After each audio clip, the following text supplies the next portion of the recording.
პიარის მამა ედუარდ ბერნაეზი ამბობდა, ხალხი არის ბრბო და მათი მართვა შეიძლება ინსტინქტით. მოდით ნუ ვიქნებით ბრბო და გავხდეთ საზოგადოება. საერთოდ მიმაჩნია, რომ ადამიანს შეუძლია გამოცუროს ნებისმიერი ტალღიდან სულ რომ მეცხრე ტალღა იყოს. ამიტომ მოდით ვისწავლოთ ცურვა. ყოველ ორშაბათს 16 საათსა და 16 წუთზე მოროშკინას პოდკასტი რადიო იმედზე. გადაცემის სამდგენია ვილა პროვანსი სიღნაღში.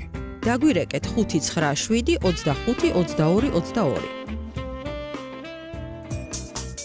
მოგესალმებით ძვირფასო მეგობრებო, რადიო იმედი, ჩვენი ლოკაციის ადგილი, დრო ახალი დრო გვაქვს 16. ვფიქრობ, რომ უფრო მეტ ადამიანთან შევძლებთ გასაუბრებას, იმიტომ რომ საღამოს საათები ცხადია უფრო გადატვირთულია და ვფიქრობ, რომ წელს განსაკუთრებით ბევრი საინტერესო სტუმარი გვეყოლება, რომელსაც შეძლებს დაგვარად თავს ავარიდებთ ქუჩაში შექმნილი საცობებისგან. ეს არის ჩვენი რეალობა და უნდა შევეგუოთ ახალ რეალობას, როდესაც ჩვენ ვცხოვრობთ დიდ მეგაპოლისში, სადაც თუხთუხებს ცხოვრება და არა უბრალოდ, არამედ პოლიტიკურიც, სპორტულიც, სოციალურიც, სხვადასხვა. მოდით ვისაუბროთ იმაზე, რას შემოგთავაზებთ. დღეს მე სტუმარი არ მყავს, მინდოდა რომ თქვენ ყოფილიყავით ჩემი სტუმრები. გვესაუბროთ ძალიან ბევრ საინტერესო თემაზე და მინდა პირველ რიგში ვისაუბროთ იმაზე, რაც ახლა ყველას გვჭირდება. ეს არის მშვიდობა, ეს არის შენარჩუნება, რაღაცა შინაგანი ბალანსის, იმიტომ რომ ეს ზაფხული, რომელიც სავსე იყო, კარგი ამბებითაც სამწუხაროდ იყო სავსე და რთული ალბათ იმ სიტყვის თქმა, მაგრამ ძალიან ბევრი ადამიანური ტრაგედიებით. ადამიანებს ძალიან ხშირად უჭირთ გამოსვლა აი ამ რთული ვითარებიდან. სამწუხაროდ სოციალური ქსელი გადავსებულია სვავებით, რომლებიც ცდილობენ, რომ ცუდი ამბავი კიდევ უფრო გააცუდონ, თუმცა მე არ ვიცი ბოლოს რაც დაგვატყდა, თუნდაც შოვის ტრაგედია, ამაზე უარესი რა შეიძლება იყოს, მაგრამ ცხოვრება გრძელდება, სხვის გაქილიკება იმაზე, რომ რატომ გიხარია, როცა ვიღაცა წუხს, ესეც ერთგვარი რაღაცა არასწორი და ნეკროფილიური პროცესია. მე მინდა მოგიყვეთ თუ რაზე ვისაუბრებთ მაროშკინას პოდკასტში. ჯერ ერთი გვექნება ახალი სტუდია. ამ სტუდიაში გვეყოლება ხან ერთი, ხან ორი სტუმარი. მოგეხსენებათ, რომ ერთ-ერთი ყველაზე დაძაბული წელი იქნება, რაც მე მახსენდება ზოგადად წარსულს, როდესაც გადავხედავ, იქნება სავსე პოლიტიკური, ასე ვთქვათ, ვულკანებით. ვიცით, რომ ჩვენ ქვეყანას ძალიან დიდი ხანია უკვე არყევენ და ცდილობენ ამოაგდონ მშვიდობიანი რითმიდან. ვიცით, რომ ამ ქვეყანაში მოიძებნებიან სამწუხაროდ ქვეყნის მტრები, რომლებიც სიამოვნებით მოაწერენ ხელს მოღალატეობრივ აქტს და მშვენივრად გააგრძელებენ ცხოვრებას სხვა ქვეყანაში, იმიტომ რომ მათი საკრიტო ანგარიშები შევსებული იქნება და ცხადია ისინი ამას გააკეთებენ რაღაცის სანაცვლოდ. და ზოგადად მე არ მესმის ადამიანები, რომლებიც ამბობენ, რომ ისინი კარგად არიან იქ, სადაც უბრალოდ კარგად არიან და სამშობლო არის ის, სადაც კარგად გრძნობ თავს. ჩემთვის სამშობლო არის საქართველო და ძალიან ბევრი ჩემნაირი ადამიანისთვის და ასეთები ბევრნი ვართ. ეს არის ერთადერთი ლოკაცია, სადაც შეიძლება ბედნიერად ვიგრძნოთ თავი, სადაც შეიძლება რომ გვინდოდეს მართლა შვილების და შვილიშვილების გაზრდა და არასოდეს არ გვიფიქრე აქედან წასვლაზე. წლევანდელი წელი ალბათ იქნება საინტერესო იმით, რომ მიმოვიხილოთ გარდა პოლიტიკური ქაჯობის, რომელსაც ადგილი ჰქონდა ჩვენს, ასე ვთქვათ, პოლიტიკურ სივრცეში, გარდა საბოლოო დეგრადაციის ოპოზიციური სპექტრის, რომლებმაც სამწუხაროდ, მე ამას ვამბობ სამწუხაროდ, იმიტომ რომ ჩემთვის და ყველა ნორმალური ადამიანისთვის კარგი იქნებოდა და საინტერესო იქნებოდა ოპონენტები ყოლოდა მართლ პარტიას, იმიტომ რომ ოპონირებაში იბადება საღიაზრი, სამწუხაროდ არ ჩამოყალიბდა ძალა, რომელიც ჯანმრთელ ოპონირებას გაუწევს მართლ ძალას და არა უბრალოდ ჯიბრზე დაიწყებს იმის დათვლას, ვინცად გაფრინდა, რამდენჯერ გაფრინდა, ვინ როგორ ვის გადაუხადა დაბადების დღე და ასე შემდეგ. ეს არის ძალიან მოდით ასე ვთქვათ, უღირსი საქციელი, საერთოდ პოლიტიკაში სამწუხაროდ შემოვიდა ბევრი უღირსი ადამიანი და იმედი მაქვს, რომ მალე დადგება ის წელი, სადაც საბოლოოდ გაიწმინდება პოლიტიკური ველი უღირსი ადამიანებისგან. თუმცა ისინი საჭირო არიან იმისთვის, რომ შენ ხვდებოდე კარგად და არჩევდე კარგად, ვინ არის კარგი და ვინ არის ცუდი. რაც შეეხება სტუმრებს, რომლებიც აქ მოვლენ, მე ნათქვამი მაქვს, რომ იმედის რედაქცია მომცა საშუალება, მე თავად მივიღო გადაწყვეტილება, ვის მოვიწევევ ამ სტუდიაში და ჩემთან შეიძლება მოვიდეს ანიმატორი, შეიძლება მოვიდეს პროფესორი, შეიძლება მოვიდეს პოლიტიკოსი, მაგრამ მათთან საუბარი ერთნაირად საინტერესო იქნება. ალბათ ხა მე გამეორდები და უფრო პერიფრაზი გავაკეთე ლარი კინგის სიტყვების, რომელიც იყო საუკუნის ერთ-ერთი ყველაზე დიდი შოუმენი, რომელიც ამბობდა, რომ არ აქვს მნიშვნელობა ჩემთან მულტფილმის გმირი იჯდება სტუდიაში თუ ამერიკის პრეზიდენტი, მათთან ერთნაირად საინტერესო იქნება გადაცემა და ამას ამბობს ადამიანი, რომელსაც ყოველდღიურად 14 მილიონიანი მაყურებელი ყავდა. მთავარია რომ შენ საინტერესოდ მიაწოდო მაყურებელი, სამწუხაროდ ჩვენ არ გვაქვს იმის ფუფუნება, რომ ბევრი სხვადასხვა აზრი მოვისმინოთ არა ქართველებისგან, იმიტომ რომ პირდაპირ ეთერი არ იძლევა იმის საშუალებას, რომ თარგმანი იყოს დროული, მაგრამ გპირდებით, რომ რამოდენიმე საინტერესო ინტერვიუს უცხოელ ექსპერტებთან აუცილებლად შემოგთავაზებთ, იმიტომ რომ ვფიქრობ, რომ უფრო და უფრო უნდა შემოდიოდნენ ჩვენს პოლიტიკურ სპექტრში უცხოელი ექსპერტები, რომელთა აზრი უნდა გვაინტერესებდეს, თუნდაც იმიტომ, რომ ხვდებოდეთ, როგორია საქართველო მათი დანახული თვალით. მე მინდა გამოვეხმაურო იმ ადამიანებს, რომლებიც თვლიან, რომ კარგი იქნებოდა ორშაბათობით, აი როდესაც არის ეს გადაცემა, კვლავ გამეგრძელებინა საუბრები PR-ზე და თუ როგორ გამოვიყენოთ ეს დღევანდელ ცხოვრებაში და ისინი ამბობენ ასეთ რამეს. გადაივსო სოციალური ქსელი ამბებით, რომლის განსხვავება ნამდვილსა და გამოგონილს შორის, ეგრეთ წოდებული ფეიკები გახდა ხშირად პირველი ნიუსის შემქმნელი და ძალიან დიდია მოთხოვნა იმის, რომ დავიწყოთ, ვასწავლოთ ადამიანებს განსხვავება თუ რასაც ისინი ხედავენ, რასაც ისინი ალაიქებენ, ხელს აჭერენ, გავარჩიოთ ეს სინამდვილე იყო, თუ ეს არის უბრალოდ ტყუილი. ერთი ძალიან მარტივი, რითიც შეგვიძლია გავარჩიოთ, ყოველთვის დავგუგლოთ და ვნახოთ, რამდენმა წყარომ მოგვაწოდა ეს ინფორმაცია. ეს არის ერთ-ერთი ყველაზე კარგი გზა. სამწუხაროდ უკვე საქართველოს მომრავლდა საიტები, რომლებიც უბრალოდ ხშირად იღებენ ტექსტიდან ამოგლეჯილ ერთ სიტყვას და ამაზე აწყობენ ამბავს. მე მინდა ყველას მათ სხვათა შორის მე დედაჩემსაც მივაკუთვნი იმ ადამიანთა რიცხვს, რომელიც ხშირად მირეკავს და მართალია ეს და მიყვება რაღაცა წარმოუდგენელ გაუგონარ ამბავს. შემდეგ მე ვეუბნები, დედა, მოდი ახლა დაუბრუნდეთ იმ წერტილს, საიდანაც შენ აღშფოთდი ამ ამბით, მითხარი რომელ საიტზე ნახე, მითხარი სრულად წაიკითხე თუ არა ტექსტი, გადაამოწმე თუ არა სხვაგან. ვიღაცა იტყვის ახლა რომ ამდენი დრო რაღაცას რო კითხულობ, კიდე ამოწმო არ არის, მაგრამ მაშინ თქვენი არჩევანი ყოფილა, თქვენ გსურთ მოისმინოთ ნამდვილი ამბავი, თუ თქვენ გსურთ მოისმინოთ ტყუილი. მე ერთ-ერთი უნგრელი მწერლის ინტერვიუ ძალიან ხშირად მომყავს მაგალითად სტუდენტებისთვის და უყურეთ რა საინტერესო მომენტია. ვიცით ყველამ კარგად, რომ ხშირად რესპონდენტებიც ცოდავენ და მაგალითად როდესაც მიდიან რომელიღაცა გადაცემაში, საერთოდ არ ელოდებიან რას შეეკითხებიან წამყვანები და თავისას ეგრეთ წოდებული სლენგს ვიხმარ უბერავენ. ასევე არიან წამყვანები, რომლებიც არიან პირდაპირ განწყობილი ან ზედმეტად პოზიტივზე და ალბათ აქაც ცოდავენ ჩვენი ტელევიზიები, ხანდახან სულ არ არის სასაცილო ამბები, მაგრამ ხედავთ გაბრწყინებულ სახეებს და მაინც ფიზიონომია და ფიზიოგნომიკა ძალიან საინტერესო ამბავია და აი ასეთი მაგალითი მოხდა ერთ-ერთ უცხოურ ეთერში, როდესაც კითხეს ცნობილ მწერალს, როგორ არის ის და წამყვანებმა ერთმანეთში გააგრძელეს მუსაიფი. და ამ ადამიანმა თქვა, მე სულ რამოდენიმე თვეში გარდავიცვლები, იმიტომ რომ მაქვს ძალიან რთული დაავადება. ძალიანაც კარგი იყო პასუხი ტელეწამყვანისგან. და ცხადია, წარმოგიდგენიათ ხო რეაქცია მაყურებლის, რომელიც ელოდება თავისთვის საყვარელი მწერლის ინტერვიუს და აი უცებ აი ასეთი კაზუსი ხდება, ხო? ეს არის ჟურნალისტური სიბეცე, ეს არის ადამიანური ალბათ მომენტი, როდესაც შენ არ გაინტერესებს რაღაცა, უბრალოდ იცი რომ შენ უნდა მიყვე სცენარს.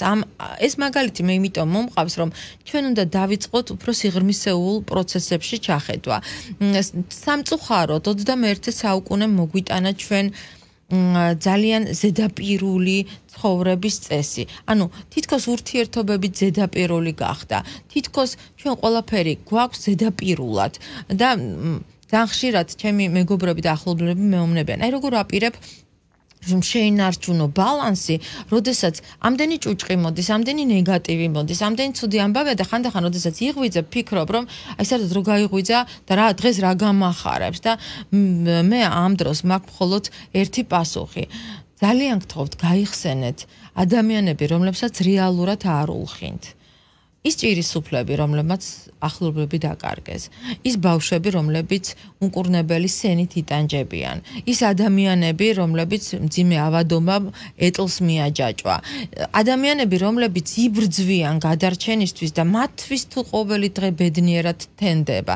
როგორ შეიძლება ჩვენ მივცეთ თავს უფლება, როდესაც ვართ სრულიად ფიზიკურად ჯანმრთელები, აი რამე პასუხი დაუსვათ საკუთარ თავს. არსებობენ ადამიანები, რომლებსაც სჭირდებათ დამატებითი სტიმული. მაგალითად, ალბათ ყველას გახსოვთ ოგენრის არაჩვეულებრივი მოთხრობა, უკანასკნელი ფოთოლი, სადაც გოგონა ავათარის დიდი ხანია გაგრძელდა მისი ავადობა და ის ამბობს, რომ აი ჩემი ფანჯრიდან მოჩანს ხე, იქ არის ფოთოლი და როდესაც შემოდგომის ქარი ჩამოაგდებს ამ ბოლო ფოთოლსაც მეც გარდავიცვლები და ხშირად იმეორებს ამ სიტყვებს. და გადის ერთი დღე, ორი დღე, ერთი კვირა, მოვიდა ზამთრის სიცივეც კი და ხედავს გოგონა ფანჯრის სარკმელიდან, რომ ის ფოთოლი ისევ თავის ადგილას არის გამოზაფხულ და ის გადის, გამოვიდა ხალხთან გამოჯამრთელდა, კარგად გრძნობს თავს და კითხულობს. სად არის ის ხრცოვანი მხატვარი, რომელიც ჩვენს მახლობლად ცხოვრობდა? მან დახატა თავისი ბოლო შედევრი და ზუსტად გარდაიცვალა. ანუ ადამიანმა დახატა ფოტოლი, მიაჯაჭვა იმ ხეს, იცოდა რომ ეს გოგონასთვის იქნებოდა გადამრჩენელი რგოლი ცხოვრებაში, შეწირა თავის ცხოვრება, მაგრამ გადაარჩინა ადამიანი. ხშირად ადამიანებს სჭირდება ჩვენი თანადგომა და გადარჩენა, ერთი თბილი სიტყვა, ერთი ჩახუტება, ერთი ტკბილი ამბავი. ეხლა ვიღაცა იტყვის, რომ ამისთვის არსებობს ბიბლია, ამისთვის არსებობს მოძღვარი, ამისთვის არსებობს ეკლესია. დიახ, ყველაფერი არსებობს და აუცილებელია.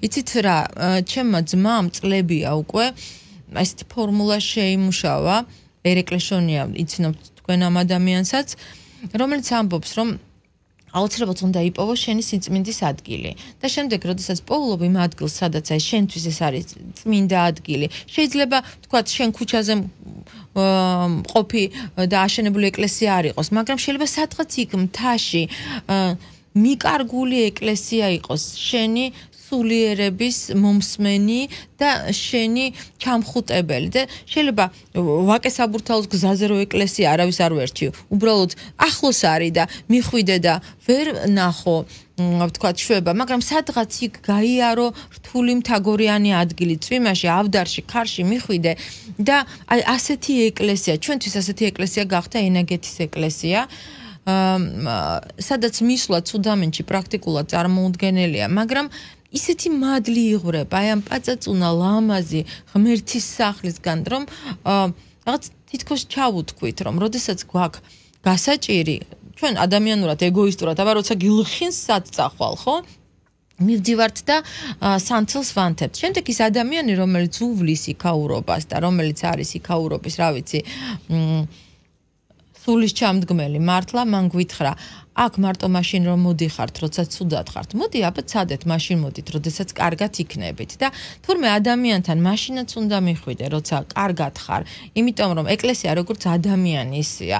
მარტო მაშინ მიხვიდე, როცა გიჭირს, ისიც იღლება ამ ემოციისგან. მოდი, მიდი ხატთან და უთხარი, რომ მადლობა, ყველაფერი კარგად მაქვს და მე მოვედი ბედნიერების გასაზიარებლად. ზუსტად ასე ვართ ადამიანებიც. ხშირად არის ნათქვამი და ჩვენც ვიმეორებთ, რომ აი ჭირსაშიგან გამაგრება, იმიტომ რომ ქართველები ვართ, იმიტომ რომ იყო ომები, იმიტომ რომ იყო ბევრი უბედურება და ჩვენ მუდმივად გვიწევდა ერთმანეთი მხარს უნდა დავდგომოდით, მაგრამ აბა დღევანდელი დღე წარმოიდგინეთ და ჩვენ ვიცით არის ესეთი ცნობილი თქმულება და სამწუხაროდ ძალიან გვერგება, როდესაც ღმერთი ეუბნება ბერიკაც. მოდი აბა მითხარი რა გინდა, მე შენ შეგისრულებ ნატრას, ოღონდ შენ მეზობელ შეუსრულებ ორჯერ მეც, რასაც შენ ინატრებ და ბერიკაცი ეუბნება, ცალი თვალი გამომთხარე. ეს რას ნიშნავს, რომ იგი მეზობელი საერთოდ დაბრმავდება, ხო?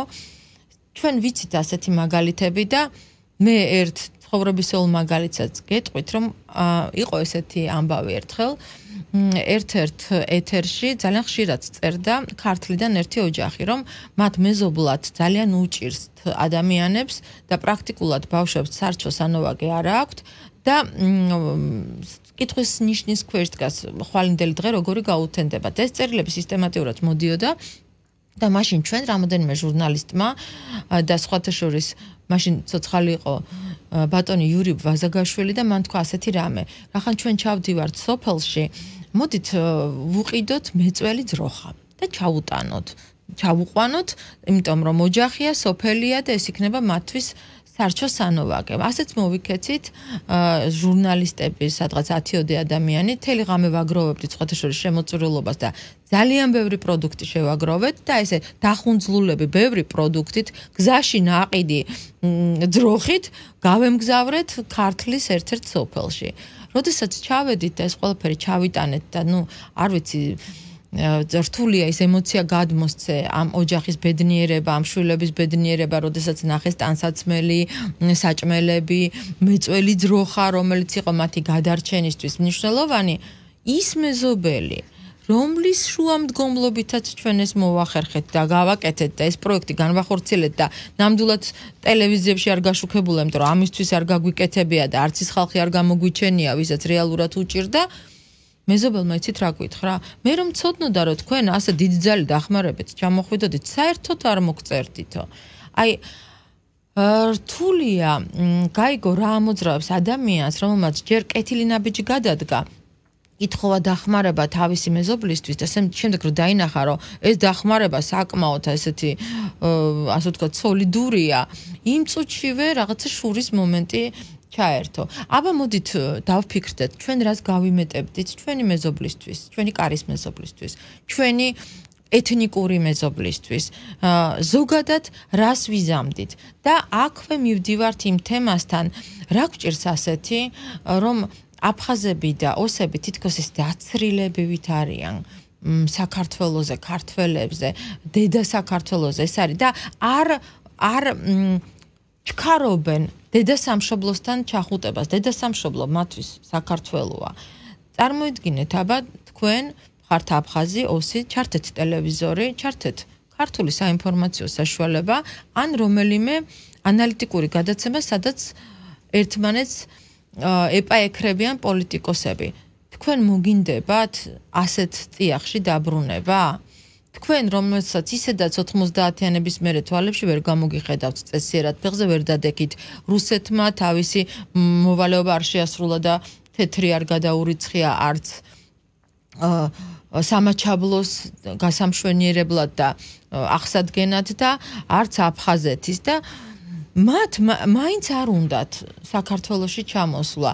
შეიძლება მოდიან, თქვათ, რაღაცა როდესაც ავადობა აქვთ და იცით რომ ჩვენი საავადმყოფოები მათ იღებენ, მაგრამ ჩვენ ძმებს, ჩვენს მეგობრებს, ჩვენთან არ უნდათ.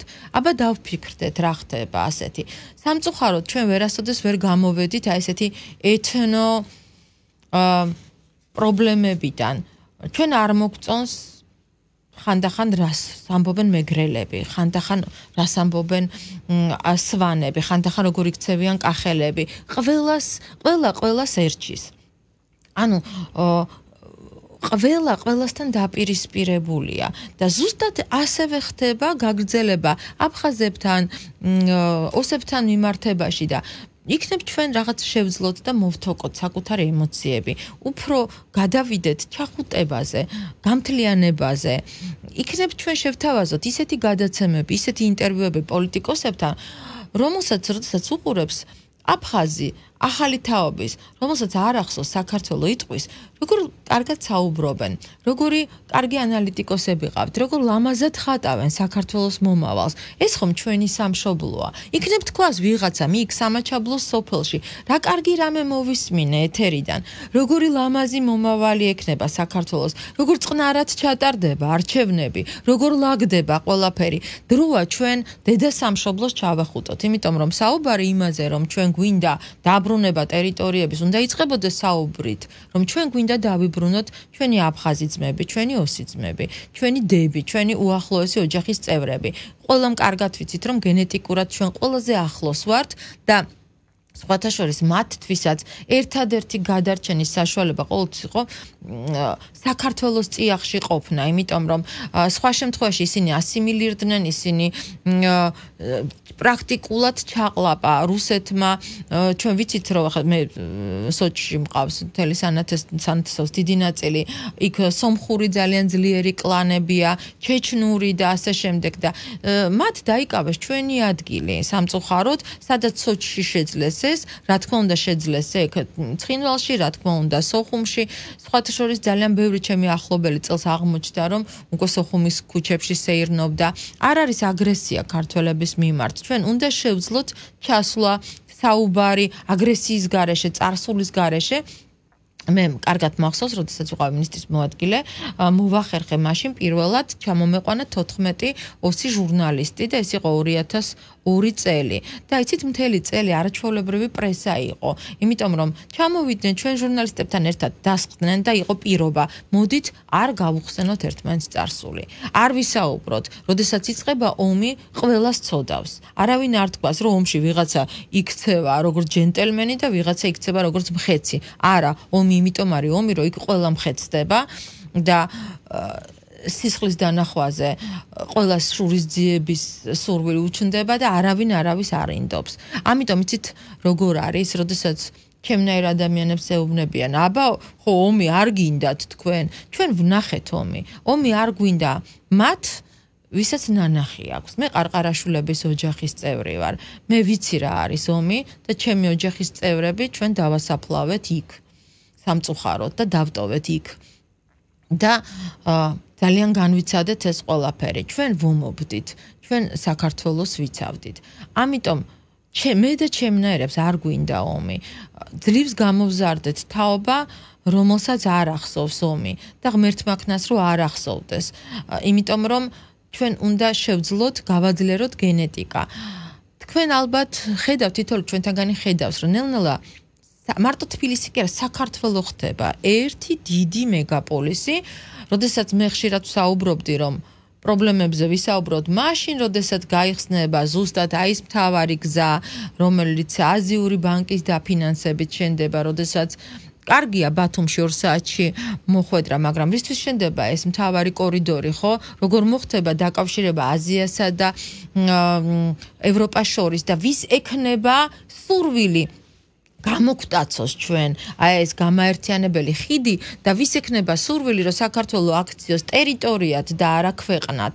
ამაშია საქმე, ჩვენ გვაქვს ახლა ისტორიული შანსი, ან 2024-დან ღირსეულად ჩატარდება არჩევნები და ღირსეულად გაგრძელდება ცხოვრება საქართველოში და ზუსტად ის მთავარი მაგისტრალი, რომელიც ასევე 2024-ში იხსნება და გააერთიანებს რეალურად ძალიან მოკლე იქნება მანძილი ევროპასა და აზიას შორის, ან ჩვენ ვიქნებით ღირსეული გამტარი ქვეყანა, რომელსაც გვექნება ამაში, რა თქმა უნდა, ჩვენი სარგებელი, რა თქმა უნდა, ჩვენ უნდა ვიყოთ მთავარი, იმიტომ რომ ჩვენ ვართ მთავარი ყველაზე დიდი მაგისტრალის მეპატრონეები, თუ ვერ მივაღწევთ ამ წერტილს, თუ ის მცდელობა, რომელიც დღესაც არის აურიონ ქვეყანა, მოაწყონ მაიდანი, ჩაგვითრიონ ომში, რომელიც აპრიორი წაგებულია. დღეს უკვე, როდესაც მე შარშან ვამბობდი, რომ ომი დამთავრდება სრული კრახის უკრაინით, რომ უკრაინის 20 მილიონი ქვეყნის ნახევარი გადაქცეულია პირდაპირ, ასე ვთქვათ, ხელგაშვერილ მოსახლეობად და მე ახლა გახდით საფრანგეთში და გეტყვით, რომ ფრანგები ადეპორტებენ უკრაინელებს. ფრანგები უკვე ცდილობენ აღარ მიცენ სამუშაო ადგილები, თუმცა მთელი წელი მათ ინახავდნენ. ევროპა დაიღალა 20 მილიონიანი ზედმეტი ადამიანისგან და ასევე მათ ეზედმეტებათ, რა თქმა უნდა, ის პასუხისმგებლობა ფინანსური, რომელიც აიკიდეს ომის შედეგად და სანქციები, რომელიც რეალურად უნდა ყოფილიყო რუსეთისკენ მიმართული, აღმოჩნდა, რომ ევროპამ საკუთარ თავს დაუწესა და ყველაზე მაღალი ბრუნვა წელს დაფიქსირდა ზუსტად ენერგომატარებლების და ევროპა ეს ყველაფერი შეიძინა რუბლებზე. და წარმოგიდგენიათ, ხო?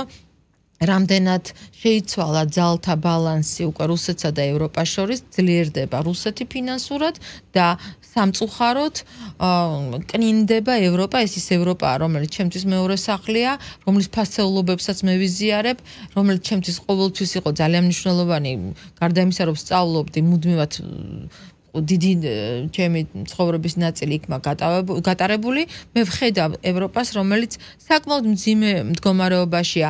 გარდა იმისა, რომ მათ აქვთ აფრიკული კრიზისი, მოგეხსენებათ, რომ აფრიკიდან ასე უაპელაციოდ გამოუშვეს ფრანგი ელჩები, ანუ ყველა კრიზისი წელს მომწიფთ, ანუ უკრაინულიდან დაწყებული და აფრიკულით დამთავრებული და გასავლელი გვაქვს ძალიან ფრთხილი ერთი წელი, იმიტომ რომ სოფლიო გადალაგება ზუსტად დასრულდება ალბათ სადღაც 25-26 წლისთვის, ეს ყველაფერი დაიწყო ეგრეთ წოდებული პანდემიით, დაიწყო გლობალური კრიზისით, ომით, რომელიც სამწუხაროდ პროქსი ომია, რომელსაც აპარტახებინებენ და ბოლო უკრაინელამდე წირავენ სრულიად ფანტასტიურ ქვეყანას, როდესაც ჩვენ ვუყურებთ უკრაინულ დროშებს, ბევრი ვერ ხვდება ამ დროშაზე რა არის გამოსახული. ეს იყო მთავარი ჰაბი ზუსტად იმ ხორბლის და მარცვლეულის, რომელიც ყვითელი ფონია და ცისფერი არის ცა და უკრაინას ყველა ქვეყანამ უარი უთხრა ზუსტად ხორბლეულის მიღებაზე. ეს არის დიდი კატასტროფა. ამ ქვეყნების სიებს წარმოადგენს გერმანია, პოლონეთი, უნგრეთი, რომლებმაც უარი თქვეს აი ამ ჰაბთან თანამშრომლობაზე. რატომ? იმიტომ რომ ტექნიკა, რომელიც იწვის, ნადგურდება, ან უტილიზაცია არ ხდება, ხო, ჯეროვნად იმ ტექნიკის, რომელიც იქ არის, ადამიანების გვამები, რომელიც უკვე ძალიან ბევრ 100,000-ებს ითვლის, ხო? და რა თქმა უნდა, სხვა სამყაროებს აღარ უნდათ იმ ქვეყნებიდან პროდუქტის მიღება, რომელიც გაჯერებული იქნება ამ ურანით, იმ მასალით, რომელიც საერთოდ ერთი ტანკიც კი, როდესაც ჩვეულებრივად დგას, მას აქვს ძალიან დიდი გამოსხივება და წარმოიდგინეთ ამხელა ტექნიკა, რომელიც არის დაგდებული ტერიტორიაზე, სადაც უნდა ყოფილიყო ზუსტად აი ბუმი ხორბლეულის და უკრაინას უნდა ეკეთებინა ის, რასაც ყოველთვის აკეთებდა მთელი თავისი აზრიანი, ასე იგი წარსული და ზუსტად მათი დროშაც ამას ასახავს. ეს არის ძალიან ცუდი, ალბათ ახლა მარტივი სიტყვა, ანუ ჩვენ ვესწრებით პროცესს, როდესაც რუქიდან ამოჭრეს ერთი საოცრად ლამაზი, მშვენიერი და მდიდარი ქვეყანა. და ჩვენ ამ პროცესის მომსწრევართ ალბათ უფრო იმატებს უკრაინელთა რიცხვი საქართველოში, ბევრნი არიან, სხვათა შორის გაცილებით მეტი ევროპაში წავიდნენ და მე ძალიან ბევრი შემხვდა საფრანგეთში უკრაინელი და ჩვენ უნდა ვიყოთ მზად იმისთვის, რომ საქართველოში გარდა რუსებისა და უკრაინელებისა იქნება ჩინელების საკმაოდ, ასე ვთქვათ, მსუყე რიცხვი შემოსული. ალბათ აქ უკვე თითოეულ ჩვენთაგანზეა ჩვენი სამშობლოს იდენტიფიკაცია, რომელ ზღვარზე გაივლის. ჩვენ დავთმობთ ჩვენს ვენახებს, სახლებს, კარ-მიდამოს, თუ ჩვენ გადავწყვეტთ, რომ საქართველოში მაინც ქართველებმა უნდა დაამუშაონ მიწა, მთავარი ბიზნესი ქართველების უნდა იყოს და ისინი მაინც სტუმრები არიან. თუ შევძლებთ აი ამ ძალიან მნიშვნელოვანი ზღვარის დაცვას სტუმარსა და მასპინძელს შორის, სიკეთესა და ცუდს შორის, ფეიკ ამბავსა და ნამდვილ ამბავს შორის, საშინლად ქცეულ აი ამ დამაკნინებელ ამბებსა და ნამდვილ ამბებს შორის. მაშინ ჩავთვლით, რომ ყველაფერი კარგად არის, ერთი რამე მინდა უბრალოდ ყველას გახსოვდეთ და მე ამას არაერთხელ შეგახსენებთ, რომ მოდის ზამთრის სეზონი, რომელიც თავისთავად ისედაც გაცილებით უფრო ნაკლებად, ასე ვთქვათ, ხმაურიანია, ნაკლებად ემოციურია, ნაკლებად შეიძლება მხიარულიც არის. და სხვათა შორის მე ერთი რამე მინდა გითხრათ, ნორვეგიაში და იმ ქვეყნებში, სადაც ნაკლებია მზიანი დღეები, იკრძალება გადაცემები, სადაც არის ცუდი და ნეგატიური აზრი წარმოდგენილი, სადაც არის ერთმანეთთან ჩხუბი და დაპირისპირება. და მე ვფიქრობ, რომ მიუხედავად იმისა, რომ ჩვენ ბევრი მზიანი დღე გვაქვს, კარგი იქნებოდა, რომ ჩვენს ტელეეთერებშიც, როგორც ნორვეგიაში, როგორც იმ ქვეყნებში, სადაც დეფიციტია მზის და ადამიანები ცდილობენ ერთმანეთთან კარგად ყოფნით და სიამტკბილობით აი რაღაცნაირად დააბალანსონ მზის უკმარისობა. მე მგონი ჩვენ მივედით იმ აი ზუსტად საზღვარზე ვდგავართ, სადაც მიუხედავად მზისა, უნდა ვისწავლოთ ჩვენი ემოციების დაბალანსება. არ დაიჯეროთ ყველაფერი, რასაც კითხულობთ, არ დაიჯეროთ ყველაფერი, რასაც ისმენთ. 100-ჯერ გადაამოწმეთ, 100-ჯერ გაზომეთ და ერთხელ გაჭერით. ვფიქრობ, რომ უკვე შემდეგი ორშაბათიდან ახალ სტუდიაში ახალ სტუმრებთან ერთად ძალიან საინტერესო საუბრებს შემოგთავაზებთ.